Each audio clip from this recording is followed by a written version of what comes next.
Oi, pessoal. Esse é o curso de Química Inorgânica Básica e eu sou a professora Raquel Mambrini. Essa é a nossa segunda aula do módulo 2 de compostos de coordenação. Nessa aula, nós vamos falar sobre a nomenclatura dos compostos de coordenação.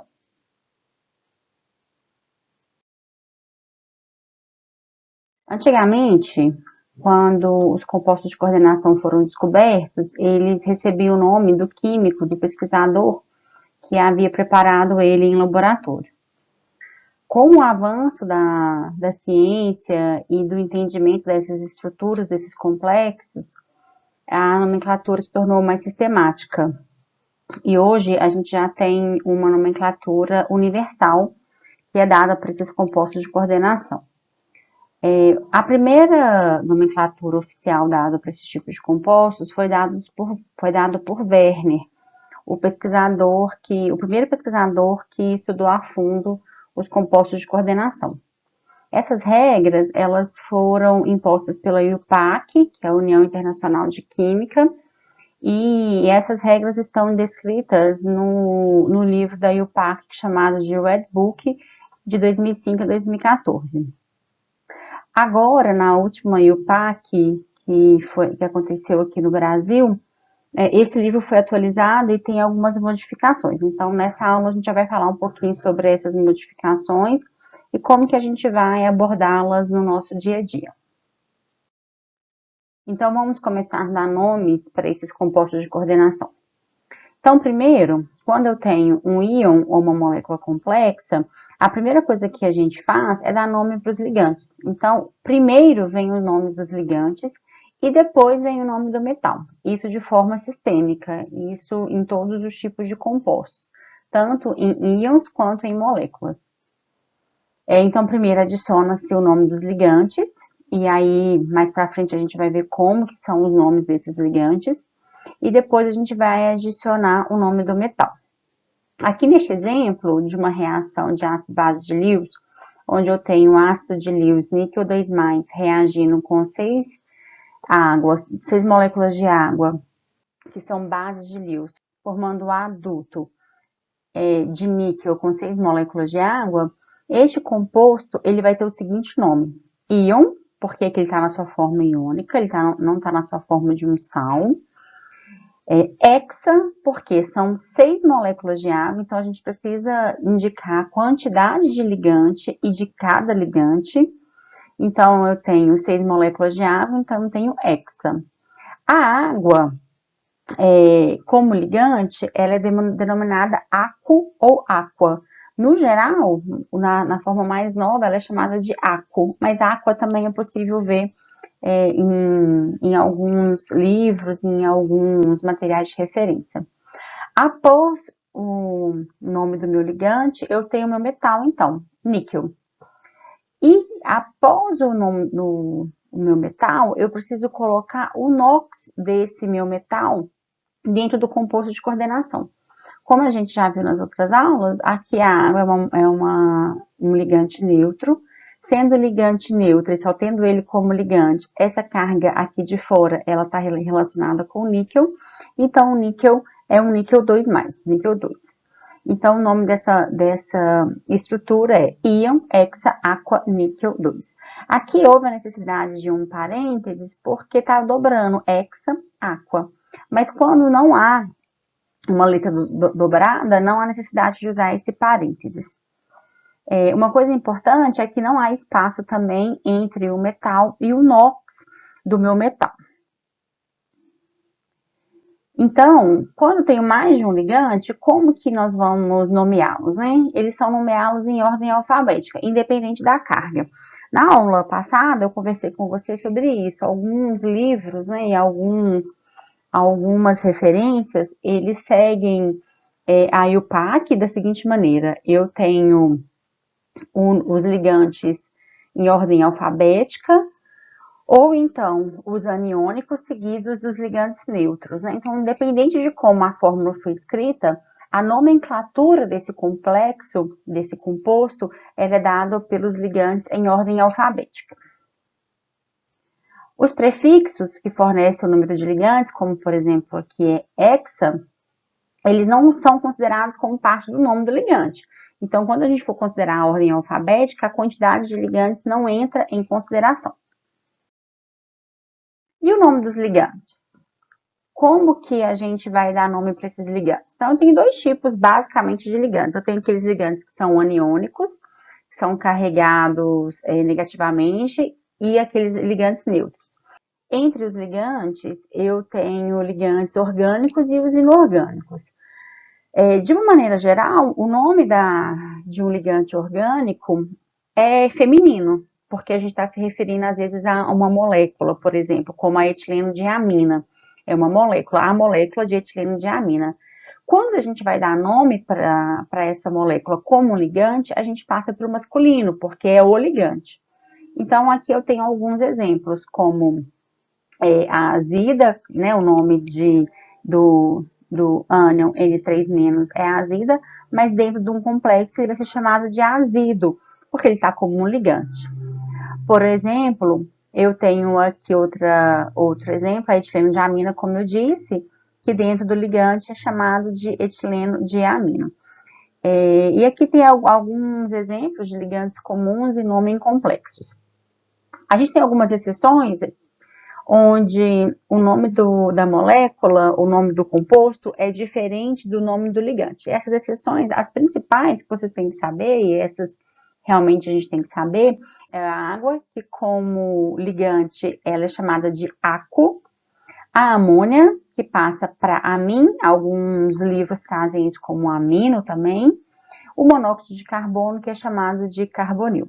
Já os ligantes aniônicos, eles precisam de uma pausa, porque houve uma mudança na nova nomenclatura, segundo as regras da IUPAC. Ainda, isso foi discutido recentemente, então isso ainda não está muito difundido. Então, nós vamos conversar um pouquinho sobre como eu vou aceitar isso nas nossas atividades, nas nossas provas e etc.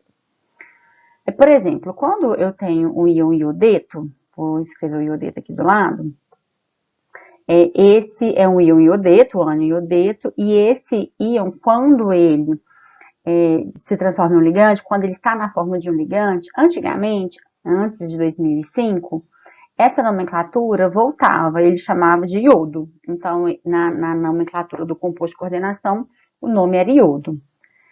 Após 2005, isso mudou para ido, e então, para ficar mais parecido com o inglês.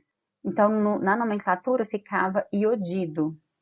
Porém, em 2017, na IUPAC 2017, no Red Book de 2017, a nomenclatura aceita não traz alteração do nome do meu ânion. Então, se o meu ânion é iodeto, ele continua sendo iodeto na fórmula. O que nos ajuda muito, né? Porque não tem que ficar decorando essas regrinhas.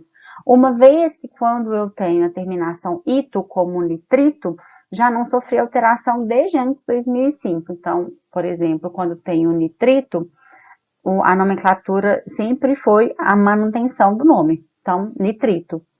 Quando eu tenho a terminação ato, como é o caso do sulfato, também se mantinha a nomenclatura e até hoje é assim. Então, para facilitar a vida, depois de 2017, na IUPAC de 2017, que aconteceu aqui no Brasil, convencionou-se a chamar todos os ânions, né, os ânions inorgânicos, mantendo o seu nome, o que é uma vantagem. Mas o que a gente tem que saber é que vários livros didáticos, vários artigos científicos vão adotar essas nomenclaturas não tão atuais. E como que a gente vai fazer na nossa disciplina, né? A nomenclatura mais difundida nos livros didáticos, nos artigos, é essa nomenclatura antiga, antes de 2005. Essa nomenclatura de 2005 a 2014, né, do Red Book de 2005 a 2014, não era nem tanto difundida assim, mas a gente já havia muitos trabalhos com esse tipo de terminologia. Então, agora o que a gente vai fazer é aceitar também essa nomenclatura, até que toda a sociedade acadêmica já tenha feito essa transformação. Então, eu vou, em todos os exemplos que eu for dar com esse tipo de ânion, eu já vou falar com vocês como que são as duas possibilidades mais aceitas, ok?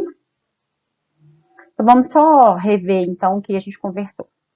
Antigamente, então, o cloreto, né, antes de 2005, era chamado, então, de cloro, como ligante. Entre 2005 e 2017, ele era chamado de clorido, por exemplo. E agora, em 2017, voltou a ser chamado de cloreto. Voltou, não, né? Agora ele é chamado de cloreto, como o nome original dele. O sulfato, que é um ânion também que tem a terminação em ato, desde 2005, e isso não mudou pra gente, ele continua com seu nome sulfato. Eu achei uma grande vantagem, né, voltar a chamar o cloreto de cloreto mesmo e todos os ânions que acabam em eto pelo seu próprio nome, porque diminui uma regra na nomenclatura. Bom, uma vez que a gente já sabe dar nome para o ligante e o número de ligantes, né? Então a gente utiliza prefixos de quantidade para expressar mais de um ligante do mesmo tipo. Do tipo di, tri, tetra, penta e hexa. São os prefixos de quantidades comuns que a gente usa no nosso dia a dia. Porém, se o ligante já tiver um desses prefixos, né, por exemplo, a etileno-diamina, né, que como ligante é chamada de etileno-diamino, ela já tem um di na fórmula, ou ele também, quando ele é polidentado, a gente usa prefixos alternativos ao nome desses ligantes, que são bis, tris, tetraquis, pentaquis e hexaquis, que são as quantidades relacionadas a esses ligantes. Existe uma regra também que todo ligante orgânico a gente pode usar bis, tris, tetraquis, pentaquis e hexaquis. E eu vou dar um exemplo lá na frente para ver como fica mais fácil quando a gente usa bis, tris, tetraquis, para todos os ligantes orgânicos. Então, a gente pode generalizar da seguinte maneira. Quando eu tenho um ligante inorgânico, a gente pode utilizar como quantidade, para expressar quantidades, de tri, tetra, penta e assim sucessivamente. Quando temos ligantes orgânicos, a gente usa bis, tris, tetraquis, pentaquis e assim sucessivamente. Então, vamos começar a dar nomes para esses íons ou moléculas complexas. Eu vou começar aqui com um complexo de platina que tem como ligante dois íons cloretos, que tem uma difenilfosfina e que tem o ligante tiureia. Esses são os ligantes que estão coordenados à platina. Então, como eu disse lá atrás, a primeira coisa que a gente vai fazer é colocar em sequência os ligantes. Lembrando que os ligantes vêm em ordem alfabética, então a gente não vai considerar o prefixo. O que isso quer dizer? Se eu tenho dois ligantes cloretos, isso não interessa. Eu preciso saber, em ordem alfabética, quem vem, se é o cloro, se é a difenilfosfina ou a tiureia. Então, o nome vai ficar da seguinte maneira. Primeiro, né, o cloro vem primeiro do que a difenilfosfina e seguido de tiureia. Então, o primeiro exemplo, o primeiro ligante tem que ser o cloreto. E o di vem expressando a quantidade de íons cloretos. Então, dicloreto, na nomenclatura antiga eu já falo como que fica. Difenilfosfina, esse di, gente, ele não está relacionado à quantidade de difenilfosfina. Ele é o nome do próprio ligante, né? Se caso tivesse mais de um, aí seria bis-difenilfosfina. E por fim, tiureia. E a platina. Vamos só voltar aqui para a gente analisar a carga desse complexo. A difenilfosfina é um ligante neutro. A gente está vendo aqui que ela é um ligante neutro. A tiureia também. O cloreto é o meu único ligante aniônico que eu tenho aqui no meu complexo. Sendo cada cloreto com uma carga negativa, eu tendo duas cargas negativas, porque eu tenho dois cloretos, e observando a carga do meu complexo, que é zero, porque aqui não tem nenhuma carga expressa, eu chego à conclusão que a platina tem duas cargas positivas. Então, o NOx da platina é 2+. Então, vamos voltar aqui e nomeá-lo de novo. Então, em ordem alfabética, eu tenho cloreto, difenilfosfina e tiureia. A única espécie que tem mais de uma quantidade é o meu cloro. Então, eu tenho dicloreto, difenilfosfina, tiureia, platina 2. Esse é o nome, então, desse complexo neutro que está aqui. É importante a gente ver que o número de oxidação do metal ele é dado entre parênteses em números romanos após o nome do metal. E observe que não tem um espaço, ok? Então, é tudo junto, tudo colado, sem espaço nenhum. Vamos ver os exemplos de quando eu tenho sais complexos. A nomenclatura de sais complexos acompanha a nomenclatura de sal. Aqui eu tenho o exemplo de um sal, que é o cloreto de sódio, NaCl, e a gente sabe que a fórmula do meu NaCl, ela é escrita primeiro com o meu cátion, com o meu íon de carga positiva, seguida do meu ânion. Então, todos os sais na química a gente escreve dessa maneira. E nos compostos de coordenação é da mesma maneira. A nomenclatura de sal é o nome do ânion seguida do nome do cátion. Então, aqui o meu ânion é o cloreto, então cloreto de e o meu cátion, sódio. Então, o primeiro exemplo que eu tenho é esse complexo aqui de manganês. Eu acho que tá faltando um 2 aqui, hein? Desculpa. Isso. Neste complexo, eu tenho 6 ligantes água ligado ao manganês. Como eu tenho só um tipo de ligante, não preciso me preocupar com a ordem alfabética, somente com a quantidade. O meu ânion, aqui continua o cloreto. Então, continuo com o cloreto de. Como eu tenho um complexo que é um cátion, vamos nomeá-lo. Eu tenho 6 moléculas de água, então hexa-aqua ou hexa-aco, manganês e a carga do manganês. Vamos analisar. Se eu tenho 2 cloretos aqui, ou seja, 2 cargas negativas aqui, e a minha água é neutra, o manganês só pode ter carga 2. Opa, não pode ter esse espaço aqui. Peço perdão para você, ok? Então, o nome desse complexo é cloreto de hexa-aqua manganês 2, ou cloreto de hexa-aquo manganês 2, que é o mais utilizado ultimamente. Então, vamos ver um exemplo do nome de um sal complexo. Aqui eu tenho um complexo de cromo com 2 ligantes cloretos e 4 ligantes água. E como contra-íon, o meu cloreto também. Então, aqui, o meu cátion é o meu íon complexo e o cloreto é o meu ânion. Então, eu já sei que lá no meu nome vai ser cloreto de alguma coisa. Vamos analisar aqui o meu íon complexo. Aqui eu tenho crômio ligado a 2 cloretos. Não importa que é agora a ordem dessa ligação, tá? Porque lá na aula de isomeria a gente se preocupa com isso. Por enquanto, vamos focar só na nomenclatura, nas regras de nomenclatura, né? Essa, então, é uma molécula de água. Aqui tem, então, 4 moléculas de água coordenadas. Vamos analisar a carga. A água é uma molécula neutra, então a água não fornece ao meu complexo nenhuma carga. O meu cloreto tem carga negativa. Então, aqui eu tenho 2 cloretos, então eu tenho 2 cargas negativas. Eu tenho também o meu cloreto aqui fora como contra-íon, então a carga também é menos 1. Então, ao todo, eu tenho menos 3 de carga negativa no meu complexo. Para manter a eletroneutralidade, é que, então, o meu crômio tem que ter uma carga trivalente positiva, né? Então, aqui o meu crômio tem carga 3+. Muito bem, então agora eu já sei o NOx do meu metal. Então, agora eu preciso saber quem é que vem primeiro na minha nomenclatura. Eu tenho, então, meu ligante cloreto, né? Ou cloro, dependendo da regra, e meu ligante aqua, né? Então, aqua vem primeiro. Então, como que vai ficar o nome? Vai ficar cloreto de tetra-aquo, porque são 4 águas, de cloro, porque são 2 cloros, cromo 3. Muito bem. Observem que aqui no dicloro não teve necessidade de um parênteses, porque não teve a duplicidade de uma letra. Raquel, eu posso colocar um parênteses? Não é necessário, tá? Existem também nomenclaturas que a gente vê aqui como tetraco.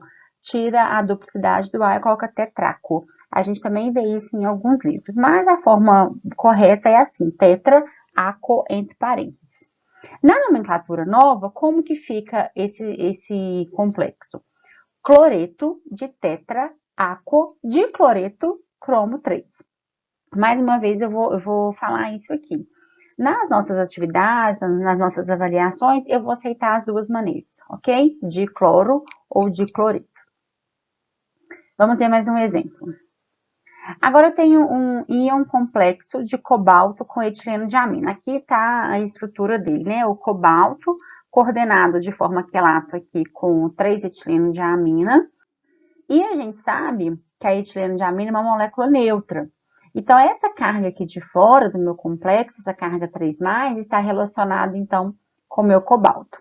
Aqui, como a etileno de amina é um ligante orgânico, como a gente disse, a nossa quantidade de ligante vai ser dado por bis, tris, tetra. Como são 3, aqui vai ser tris.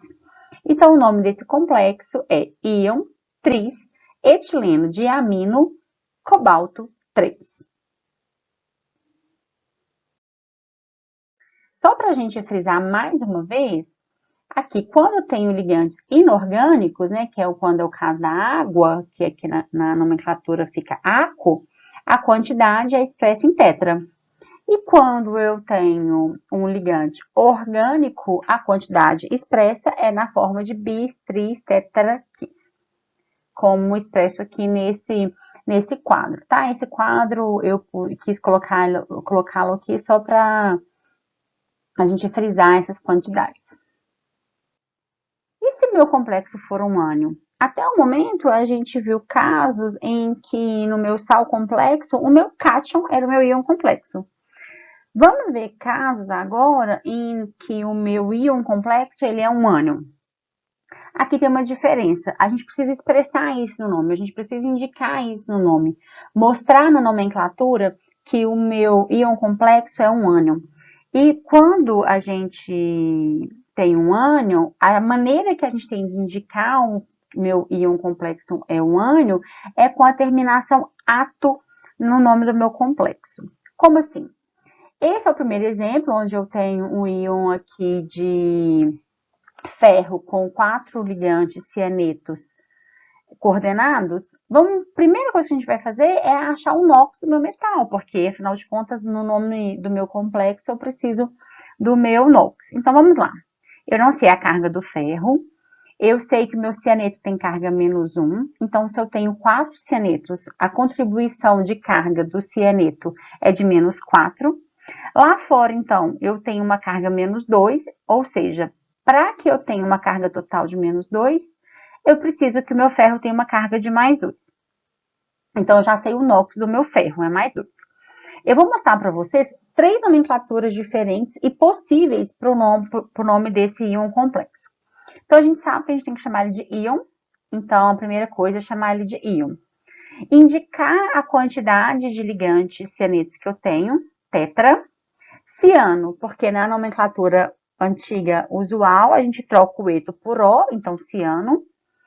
Ferrato, porque eu tenho um ânion, então eu troco o O pelo ato, 2, que é o NOx do meu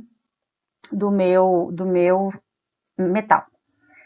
Agora, existe uma nomenclatura que não indica o NOx do metal. Eu tenho uma nomenclatura que indica a carga do meu complexo, que fica exatamente assim. Íon tetraciano ferrato -2. Quando a indicação de carga for em algarismos arábicos, isso quer dizer que é a carga do meu complexo. Então, este -2 está relacionado com a carga do meu complexo, e não mais só com o metal. E quando eu tenho algarismos romanos, eu estou indicando o NOx do meu metal, ok? Obviamente, vocês já sabem disso, que o mais utilizado é a indicação do NOx do metal, mas não é errado essa indicação do NOx do meu composto, ok? Na nomenclatura nova, então, como a gente tem conversado, vai chamar íon tetracianeto ferrato 2. O segundo caso aqui é um sal complexo, que mais uma vez o meu complexo é o ânion. Então, vamos analisar a carga. A primeira coisa que a gente vai fazer, então, é analisar a carga. Meu potássio tem carga +1, meu manganês eu não sei a carga dele, o meu monóxido de carbono tem carga 0, então a contribuição do monóxido de carbono, da carga do monóxido de carbono para o meu complexo é 0. Se o meu potássio é +1, para manter o meu composto neutro, o meu manganês tem carga -1. Esse talvez seja o meu primeiro exemplo em que o meu metal tem carga negativa. São casos mais difíceis de acontecer e acontecem só quando tem um composto de coordenação, metal com uma carga negativa, com o NOx negativo, mas o manganês é um caso que aceita essa carga negativa de forma razoável dentro de um composto de coordenação com ligante carbonil. Então, é a primeira vez que eu tenho uma carga negativa no meu metal. Então, como que fica o nome desse sal? Então, vamos lá. Eu tenho 5 ligantes carbonil, então pentacarbonil.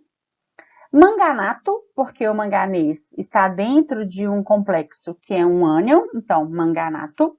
E dentro do parênteses menos 1 em algarismo romano, então menos 1 em algarismo romano de potássio. Então, o nome desse complexo é pentacarbonil manganato menos 1 de potássio. Vamos ficar atentos porque essa carga menos 1 é atípica, né? Então, não deixem de colocar a carga negativa indicando que o meu metal tem carga negativa. Na nomenclatura que indica a carga do complexo, isso ficaria da seguinte maneira. Pentacarbonil manganato menos 1 de potássio. Esse menos 1 em algarismo arábico, que quer dizer a carga do meu complexo. Neste caso é coincidente, no caso acima também foi coincidente, mas não é regra, né? Nem sempre a carga do metal é a carga do meu complexo.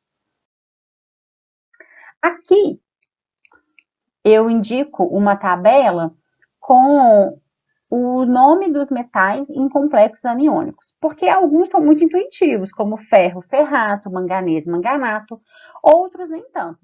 Por exemplo, o cobre é chamado de cuprato.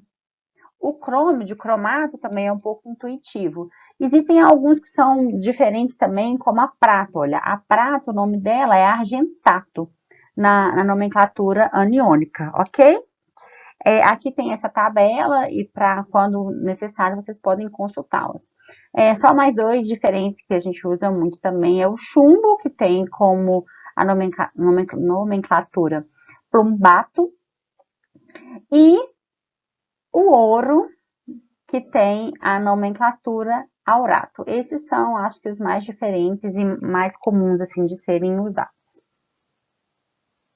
Agora eu quero mostrar para vocês dois exemplos que vão demonstrar a importância da gente diferenciar as quantidades dos ligantes inorgânicos e orgânicos. Aqui eu tenho um íon complexo de níquel coordenado com 5 moléculas de água e uma molécula de dimetilamina. Então, este é um complexo formado por dimetilamina, foi antes da hora, por dimetilamina e 5 moléculas de água. O nome dele vai ser íon penta, porque são 5 moléculas de água, penta-aquo, e o nome da molécula, dimetilamino. Lembrando de passar para o masculino, porque o ligante é masculino. Níquel 2. Então, aqui, o dimetilamino, ele é o nome da molécula, não indica a quantidade. Então, a gente tem que ficar muito atento a isso, porque vocês poderiam pensar que eu estou expressando 2 vezes o metilamino, e não é verdade. Se eu estivesse expressando 2 vezes o metilamino, seria bis, porque isso é um ligante orgânico. Vou exemplificar. Neste mesmo complexo, eu substituí uma molécula de água por um ligante metilamina, e eu coloquei mais uma metilamina. Então, aqui eu tenho neste complexo 2 ligantes metilamina. Então, a nomenclatura vai ficar íon tetra-aquo, porque são 4 águas, bis metilamino.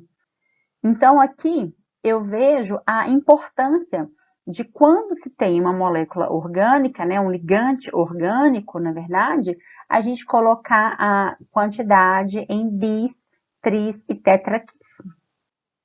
Porque a gente acabou de ver que a dimetilamina é diferente de bismetilamina. Dimetilamina é uma molécula, é um ligante orgânico, e bismetilamina são 2 moléculas de metilamina como ligantes. As moléculas orgânicas, geralmente, elas têm fórmulas grandes e nomes grandes também. Então, para facilitar o uso desses ligantes em fórmulas e na nomenclatura, foi convencionado abreviaturas para esses ligantes mais utilizados. Por exemplo, a etilenodiamina, que tem um nome sistêmico, né, do ligante, sistemático do ligante, como 1,2-etanodiamina, ela tem como abreviatura EN. A gente já viu isso na primeira aula, mas eu achei bom reforçar isso aqui. Aqui tem uma série de ligantes importantes que a gente usa muito nos compostos de coordenação e as suas abreviações. Por exemplo, piridina é PI, bipiridina é BIP, BPI ou BIP, escrito BIP mesmo, acetilacetonato, que é ACAC, etil-et, metil-met, como a gente já tem lá na orgânica. Fenil-PH, a gente já viu também que o fenil pode ser representado por esse símbolo, aqui, eu costumo colocar isso nos nossos exercícios, e assim sucessivamente. Aqui é só para a gente ter essa tabela salva aí com as abreviaturas mais comuns. Agora vamos falar de alguns pontos importantes da nomenclatura de compostos de coordenação que a gente não abordou ali nos casos anteriores. Existem complexos que são chamados de polinucleares. O que isso quer dizer? Eles são formados não só por um único centro metálico rodeado de ligantes, mas sim por dois. Esse tipo de metal é chamado, esse tipo de complexo é chamado de complexos polinucleares. Quando esses complexos polinucleares, eles têm um ligante em comum coordenado com esses metais, esses ligantes são chamados de ligantes em ponte. Ligantes em pontes, eles unem dois metais em um mesmo composto de coordenação. Então, aqui eu vejo que eu tenho ferro ligado com 4 moléculas de água, e do outro lado eu tenho o mesmo complexo, o ferro com 4 moléculas de água. E eu vejo que eu tenho 2 hidroxilas coordenadas tanto com o ferro da esquerda quanto com o ferro da direita.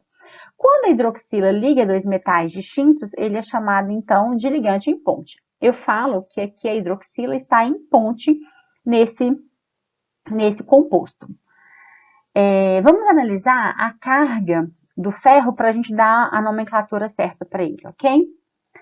Aqui eu tenho 8, no meu íon complexo como um todo, eu tenho 8 moléculas de água, então eu tenho 8 vezes a molécula de água. Eu tenho 2 hidroxilas, né, que tem carga -1 cada uma, e tenho 2 íons de ferro, que eu não sei a carga. Eu sei que no total eu tenho mais 2 de carga, então no total aqui eu tenho mais 2. Então, fazendo aqui uma equaçãozinha, 8 vezes 0, que é a quantidade de água que eu tenho, mais a carga da hidroxila, que é -2, mais 2x, dá mais 2. Com isso, então, 2x é igual a 4, x é igual a 2. Então, cada íon de ferro tem a carga 2, mais 2. Aqui eu só fiz a estrutura dele com todos os ligantes para ficar mais claro, né? Então, eu tenho ferro ligado com 4 moléculas de água, ferro com 4 moléculas de água e 2 hidroxilas aqui ligando estes compostos em ponte.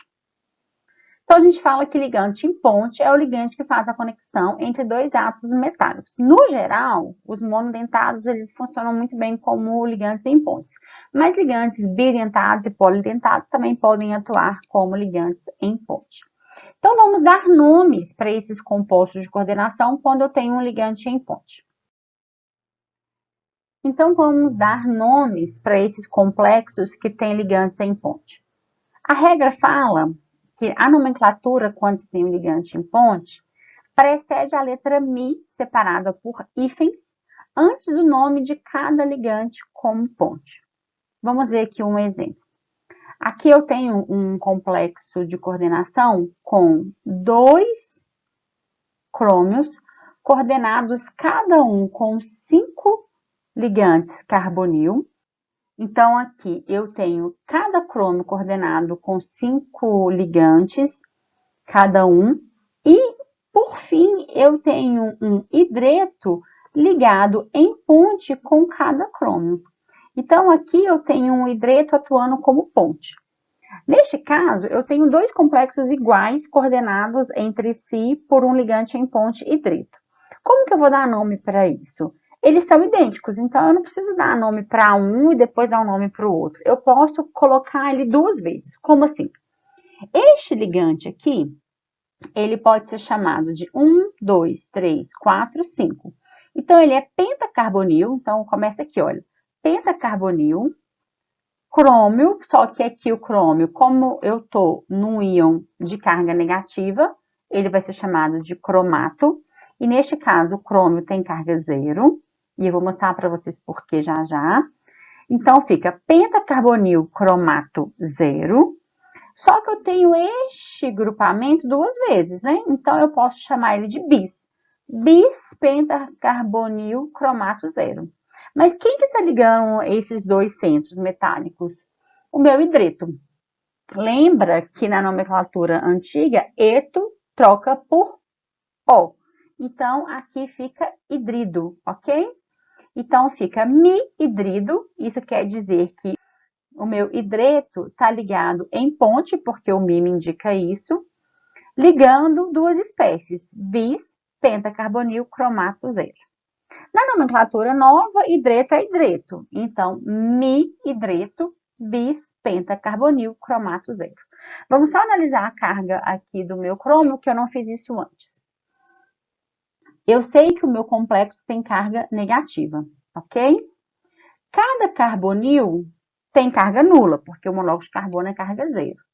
O meu hidreto tem carga menos 1. A gente sabe que o meu hidreto tem carga menos 1.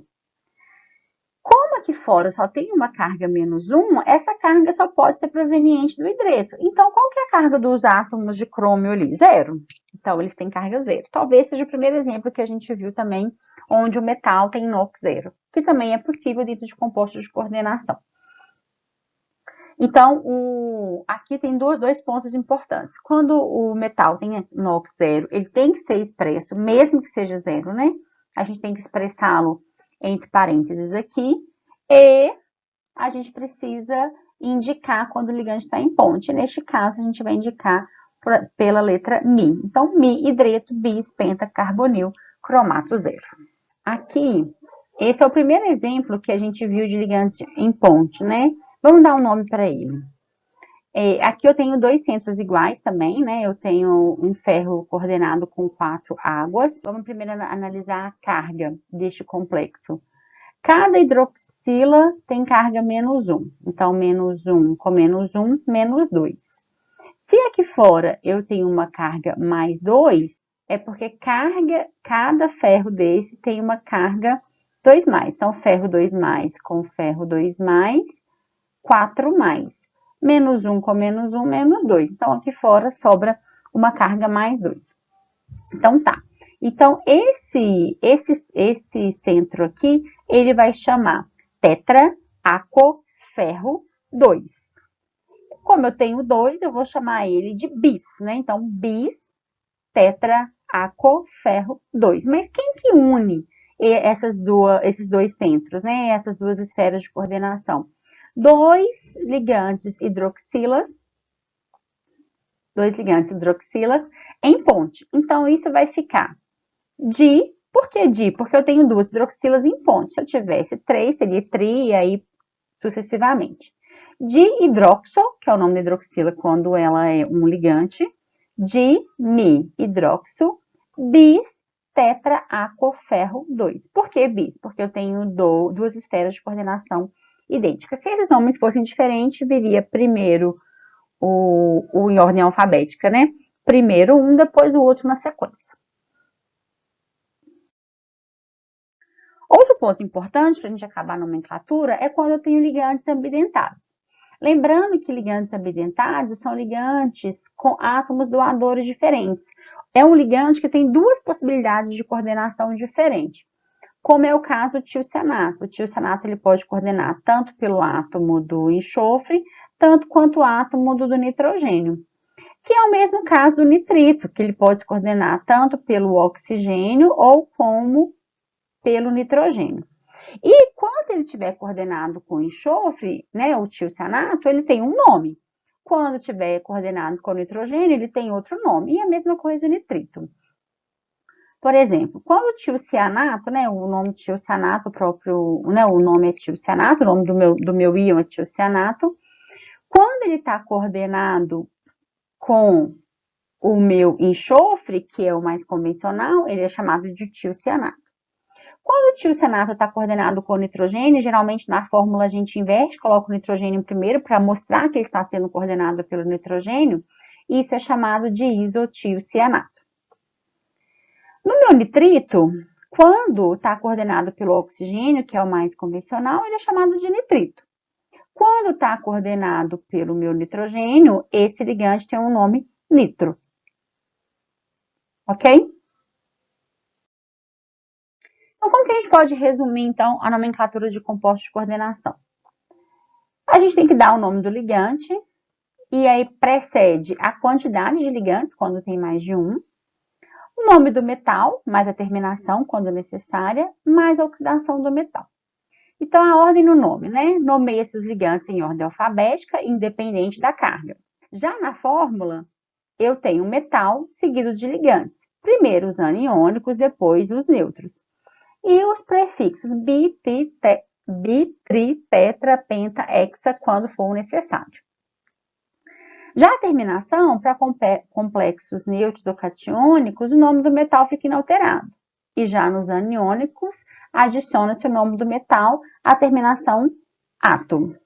O número de oxidação do metal é indicado em algarismos romanos. Então, esse é um resumão de como a gente faz a nomenclatura para compostos de coordenação.